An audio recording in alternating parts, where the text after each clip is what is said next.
programa de hoy, desde España, la Iglesia realiza acto de reconocimiento y reparación a víctimas de abusos.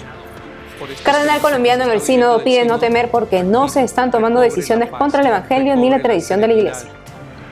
Este domingo 27, elecciones presidenciales en Uruguay. Los principios no negociables de la vida y la familia están en juego en medio de la contienda.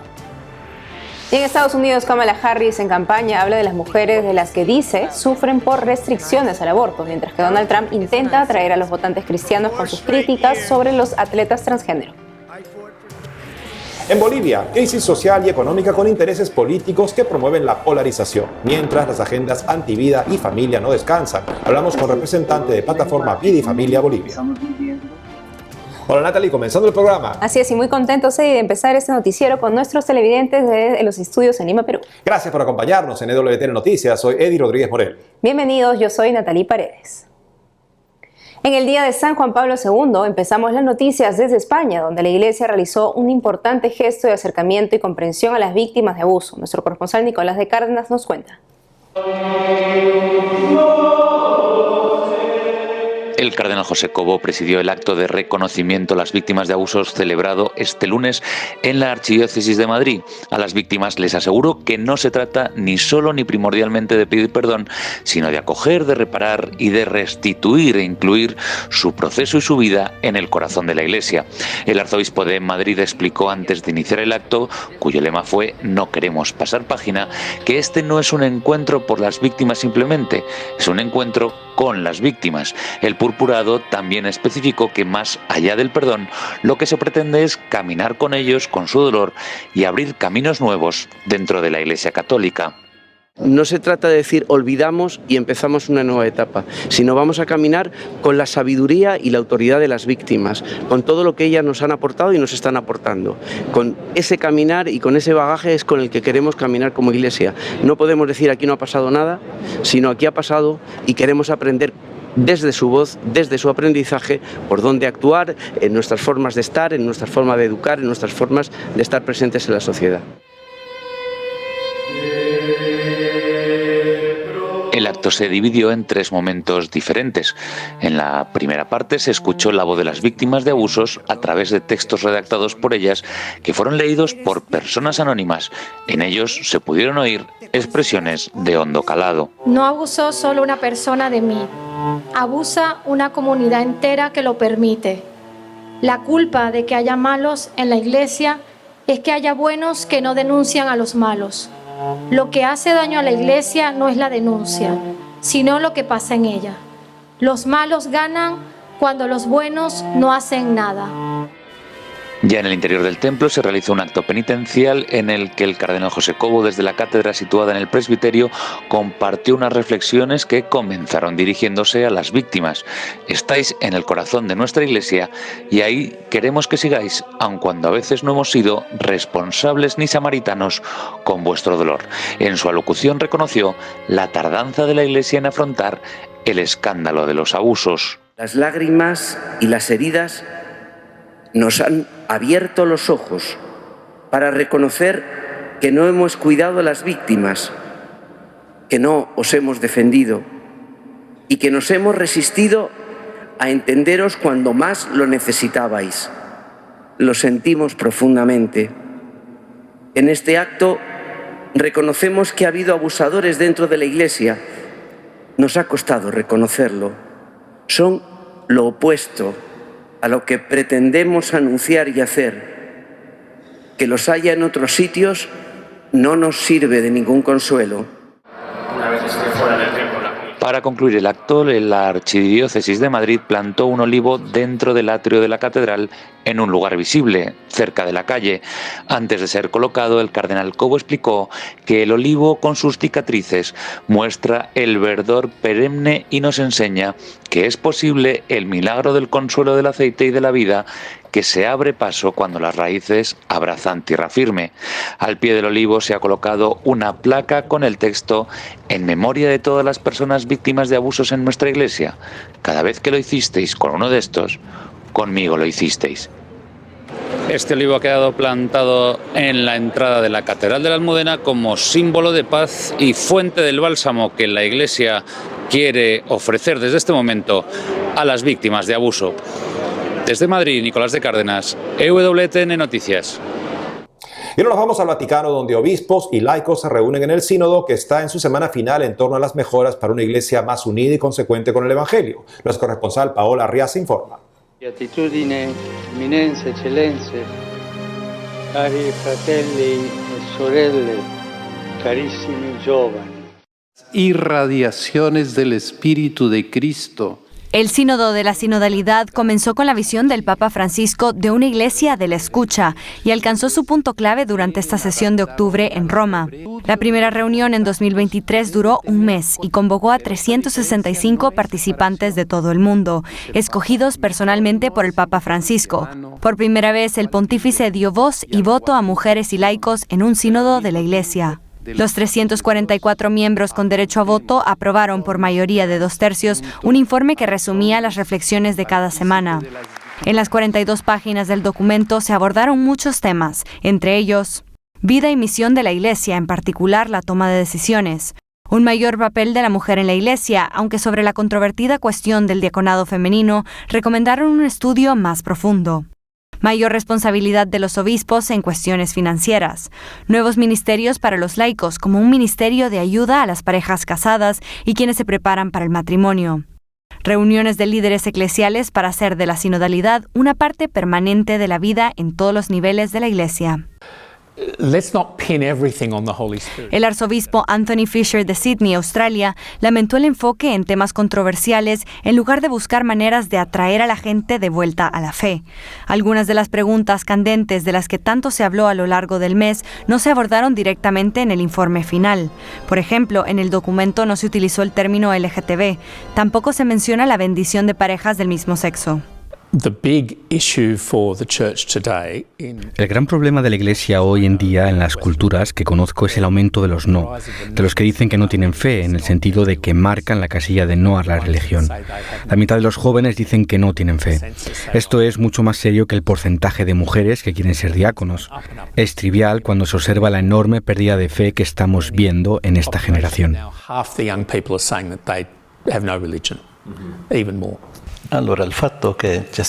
En la rueda de prensa del último día, el cardenal Mario Grech, secretario general del Sínodo, agradeció la apertura de los participantes a la escucha y al consenso. El cardenal Hollerich, relator general del Sínodo, dijo que cuando se sometieron a votación algunos de los temas más controvertidos, como el aumento del papel de la mujer en la Iglesia, no hubo tantos votos en contra como los que él hubiera previsto. Creo que tenía claro que algunos temas encontrarían una gran oposición. Me sorprende que tanta gente haya votado a favor. Eso significa que la resistencia no era tan numerosa como se esperaba. Así que estoy contento con ese resultado. La primera sesión del proceso sinodal concluyó con la misa que celebró el Papa Francisco en la Basílica de San Pedro. Hoy no vemos el fruto pleno de este proceso, pero con clarividencia podemos mirar el horizonte que se abre ante nosotros. El Señor nos guiará y nos ayudará a ser una iglesia más sinodal y más misionera, adorando a Dios y sirviendo a las mujeres y a los hombres de nuestro tiempo, yendo a la calle para llevar a todos la alegría consoladora del Evangelio. Este mes de octubre, los participantes del Sínodo volvieron a reunirse en el Vaticano para concluir los trabajos iniciados el año pasado, procurando aportar propuestas nuevas y concretas para el futuro de la Iglesia Universal. Y ahora escuchemos al cardenal colombiano Luis José Rueda, uno de los redactores del documento final del Sínodo sobre los temores a cambios en la doctrina de la Iglesia. Fue en entrevista para el especial sobre el Sínodo de la Sinodalidad en EWTN. Escuchemos. Si usted tiene miedo por esta experiencia que se está viviendo del Sínodo, tranquilo, recobre la paz, recobre la serenidad. Aquí no se están tomando decisiones en contra de lo que ha sido la historia de 2000 años de seguimiento de Jesucristo. No se está tomando ninguna decisión en contra del Evangelio ni de la tradición. Se está buscando, sí, transformarnos para servir mejor, porque hace 200 años no existían ciertos desafíos que hoy tenemos. Entonces lo que busca la Iglesia hoy es entender la realidad que está viviendo su familia, su pueblo, su nación y tratar de responderle, de llenar de esperanza, de llenar de posibilidades de vida a esa familia que está confundida, que está triste, que está pasando un momento de guerra, de desempleo, de conflicto familiar o social. Por lo tanto, lo que hace la Iglesia es prepararse. Cuando hablamos de cambio, no es de olvidar o de rechazar cosas del camino que la Iglesia ha vivido en su historia de salvación, sino todo lo contrario, de tomar esos tesoros que tenemos en la historia de salvación y ponerlos en el lenguaje y en la forma adecuada para responder a los desafíos nuevos que está presentando la historia. El sínodo ojalá se vuelva camino, se vuelva actitud, se vuelva relación, se vuelva salvación en los distintos lugares donde nosotros vivimos y trabajamos. Si el sínodo se queda solamente en el aula sinodal, se convierte en una pequeña reunión de unos privilegiados, elegidos, convocados y de pronto representando una iglesia. Pero si el sínodo se sale del aula y se pone en camino, es que Jesús de Nazaret nos está poniendo a llevar la buena nueva a todos los lugares. El documento final es fruto de un esfuerzo de todos ustedes. Ahí, en el documento final, también está su aporte, sencillo, humilde, con temores o con esperanzas, pero está allí, plasmado. Eso es lo que buscamos. Y lo más hermoso de quienes estamos en este trabajo es que descubrimos la acción del Espíritu Santo, que va tomando las voces. De pronto, ni la inteligencia artificial, ni la inteligencia humana lograría poner y cotejar y armar lo que la voz diversa nos está diciendo. Sin embargo, cuando es el Espíritu Santo el que obra, toma la diversidad de elementos y le da unidad. No se pierda el especial sobre el sínodo de la sinodalidad en WTN, conducido por Omar Aguilar, conductor de Perspectiva Católica, y Paola Riaza, corresponsal de WTN Noticias en el Vaticano. Por otro lado, el cardenal argentino Víctor Fernández reafirmó la postura del Papa Francisco en contra del acceso de las mujeres al diaconado. La idea no está madura, indicó. Por ello pidió a los miembros del sínodo que no se entretengan sobre esa posibilidad. En la asamblea del lunes último, el también prefecto del Dicasterio para la Doctrina de la Fe dijo que quienes quieran profundizar en esa cuestión envíen sus consideraciones a una comisión especializada que seguirá evaluando el tema. Subrayó que el pontífice está muy preocupado por el papel de la mujer en la Iglesia y por ello pidió una mayor reflexión sin concentrarse en el orden sagrado. El Papa Francisco anunció a comienzos del sínodo que crearía 21 nuevos cardenales. Paola Riaza informa. Estas fueron sus palabras a los fieles tras el rezo del Ángelus en la Plaza de San Pedro. Y ahora me complace anunciar que el 8 de diciembre celebraré un consistorio para la creación de nuevos cardenales.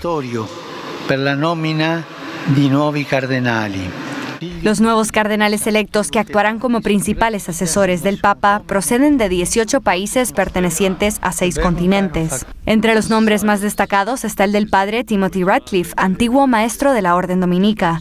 El teólogo inglés ha dirigido los ejercicios espirituales para el sínodo de 2023 y 2024 y actúa como asesor espiritual para la sesión en curso. El arzobispo de Toronto, Francis Leo, es considerado como uno de los nombramientos más significativos del legado del Papa en Norteamérica. A sus 53 años fue escogido el año pasado para dirigir la diócesis más grande de Canadá, que comprende 226 parroquias en las que se celebra misa a diario en 36 idiomas. Monseñor Luis Cabrera será el 6º ecuatoriano en ser nombrado cardenal. Presidente de la Conferencia Episcopal de Ecuador, el prelado reconoce el peso de la misión que le ha encomendado el pontífice. Luego, cuando uno entiende que no es un honor, que fundamentalmente es un servicio, que el Papa Francisco, por esa confianza que tiene no tanto a mi persona, sino a la Iglesia de Ecuador, entonces ahí ya uno comienza a experimentar la paz. Los demás nombramientos provienen de países como Indonesia, Filipinas, Argelia, Japón y Costa de Marfil. Aunque solo los cardenales menores de 80 años podrán elegir al nuevo Papa en caso de cónclave, todos los cardenales pueden participar en las reuniones previas, en las que se debate el perfil del futuro Papa. A partir del 7 de diciembre, el Colegio Cardenalicio contará con 140 cardenales electores. El Papa Francisco ha nombrado al 80% de los hombres que un día elegirán a su sucesor. Beatitudine, eminenze, eccellenze, cari fratelli e sorelle, carissimi giovani. El año 2024 cierra con 2 elecciones presidenciales más en América, dentro de pocos días en Uruguay y la primera semana de noviembre en los Estados Unidos. Le contamos lo último.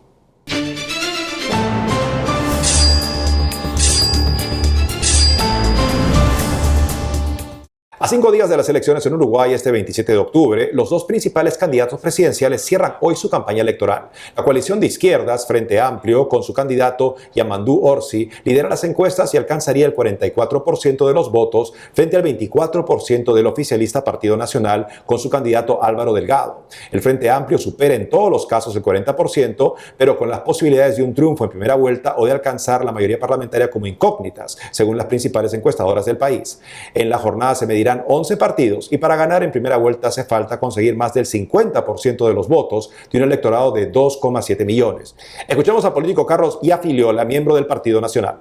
Y bueno, nosotros dentro del Partido Nacional y dentro de la coalición estamos jugando, lo hemos jugado desde siempre en Uruguay, un rol muy particular, el de poner en el centro el debate público de las ideas que llevamos adelante, bueno, justamente una matriz, una mirada de raíz cristiana y poniendo en el centro del debate temas que otros no ponen, como por ejemplo el tema de la defensa de la vida desde la concepción hasta la muerte natural, el tema de la defensa de la familia como célula básica y central de desarrollo de una sociedad. En esta coalición y en nuestro partido tenemos un espacio para levantar estas banderas. Del otro lado, quien está pujando por el gobierno es la izquierda en Uruguay, el Frente Amplio, que ya gobernó, que fue justamente en los 15 años anteriores, hasta el año 2019, gobernó y bueno, fue el partido que impulsó todas estas leyes. Impulsó y se aprobó la ley de aborto, la ley de marihuana, la ley para personas trans, entre otros temas. Yo vaticino que va a ser un final de bandera verde, ¿no? Va a ser un final muy ajustado. A puertas de las elecciones presidenciales en Estados Unidos, este 5 de noviembre, el expresidente Donald Trump sigue en campaña. Durante su discurso con líderes religiosos en Carolina del Norte, dijo que en el Partido Republicano dan la bienvenida a los creyentes y abrazan a los seguidores de Jesús. En cambio, sobre su oponente Kamala Harris, Trump dijo que es muy destructiva para la religión. En la reunión, el candidato presidencial también criticó a los atletas transgénero y habló sobre su propuesta de realizar una operación de deportación a gran escala de migrantes ilegales. Escuchemos más.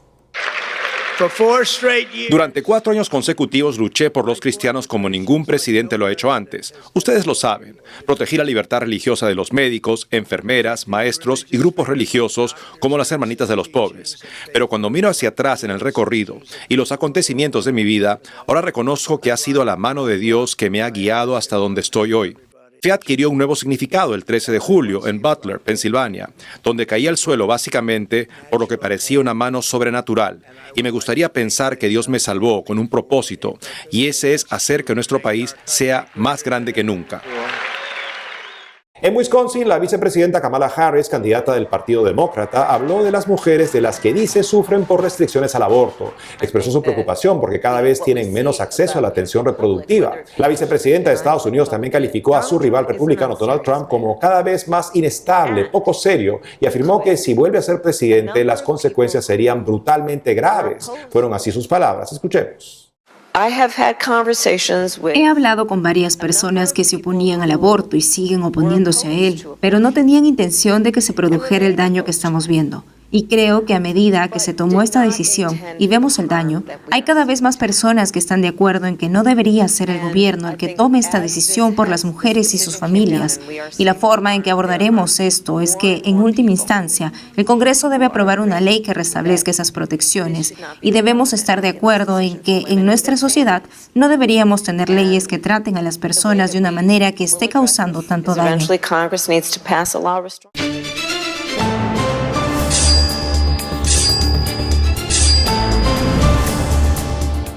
Hacemos una pausa y al volver, en Bolivia, crisis social y económica con intereses políticos que promueven la polarización, mientras las agendas anti-vida y familia no descansan. Hablamos con el representante de Plataforma Vida y Familia Bolivia. Además, el gobierno chino y el Vaticano amplían acuerdo de entendimiento para el nombramiento de obispos por 4 años más. Regresamos con más noticias con Enfoque Católico.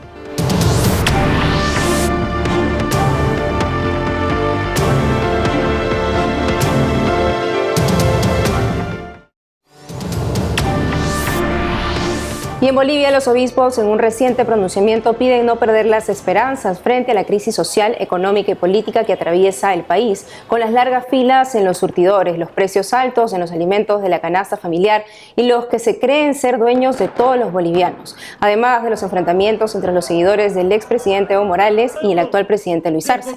Monseñor Aurelio Pessoa, presidente del Episcopado Boliviano, recordó que aún no se logra que todos sean iguales ante la ley y ante ello pidió aprender a vivir sobriamente, buscando compartir con los necesitados. Solicitó solidarizarse también con los que sufren injusticias, abandonos, abusos y prepotencia de algunos. Bolivia atraviesa una crisis social y económica en estos momentos, pero no podemos perder de vista también cómo están los principios no negociables que en una coyuntura efervescente podrían a veces sufrir o ser oportunidad para que agendas contrarias a ellos se quieran afirmar. Para saber más al respecto, estamos con Guillermo Cortés de la plataforma Vida y Familia en Bolivia. Guillermo, bienvenido al programa. Muchas gracias, un saludo desde Bolivia para poder compartir esta situación que estamos atravesando como país. Muchas gracias. Sí, Guillermo, cuéntanos un poquito de la situación del día a día para las personas y luego queremos también pasar, por supuesto, a estos temas más de fondo que siempre son importantes. Perfecto, muchas gracias. Bueno, como ustedes han debido ver en las noticias internacionales, Bolivia va pasando por una crisis que es social, económica, política y bueno, de las garantías jurídicas también. Bueno, inicialmente desde el problema económico que estamos viviendo, se atraviesa una situación en la que no existe circulante de dólares y esto está generando un grado de inflación, ya que los precios de los diferentes productos van en aumento, ¿no?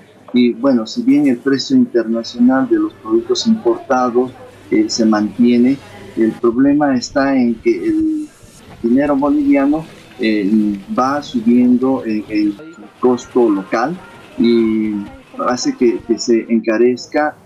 La capacidad adquisitiva ha disminuido de manera muy significativa, ¿no? Los precios han aumentado localmente y porcentualmente de manera muy significativa.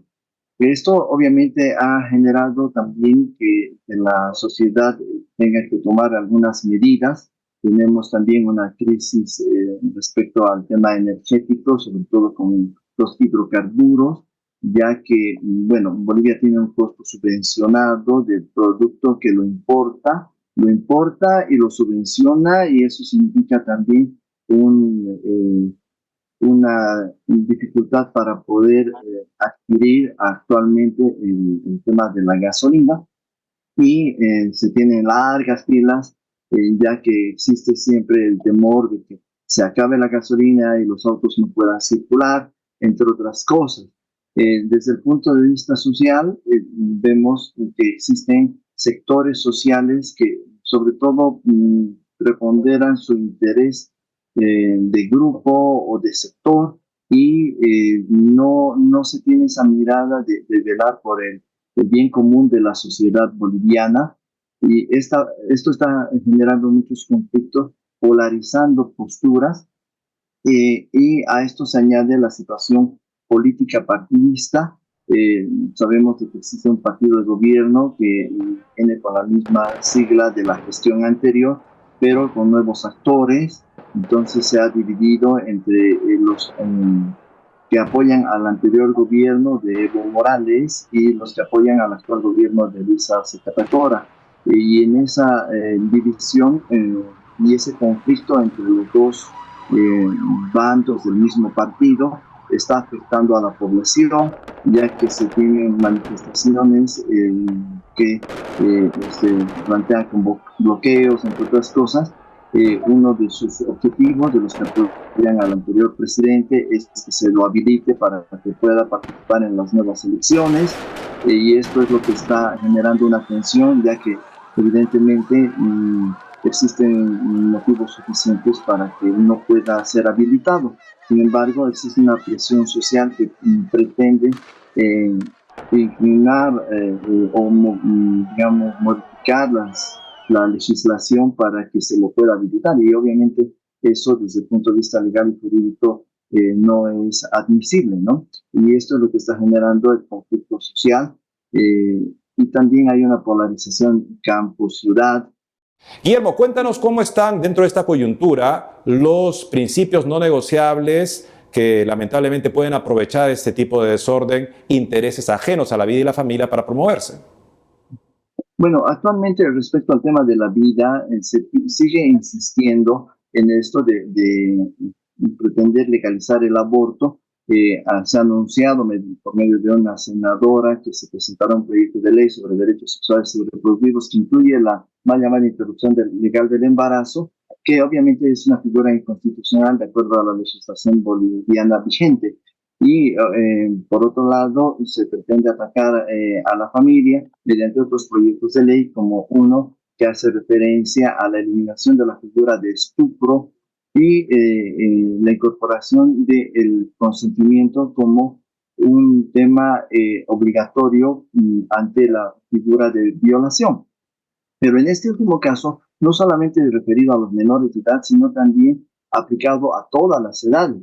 Y obviamente esto del consentimiento como requisito se convierte en una situación de doble filo, ya que atenta contra la relación heterosexual varón y mujer y contra la familia natural, que es lo que nosotros defendemos. Guillermo Cortés, de la plataforma Vida y Familia en Bolivia, gracias por darnos una panorámica tan completa de la situación de Bolivia en estos momentos.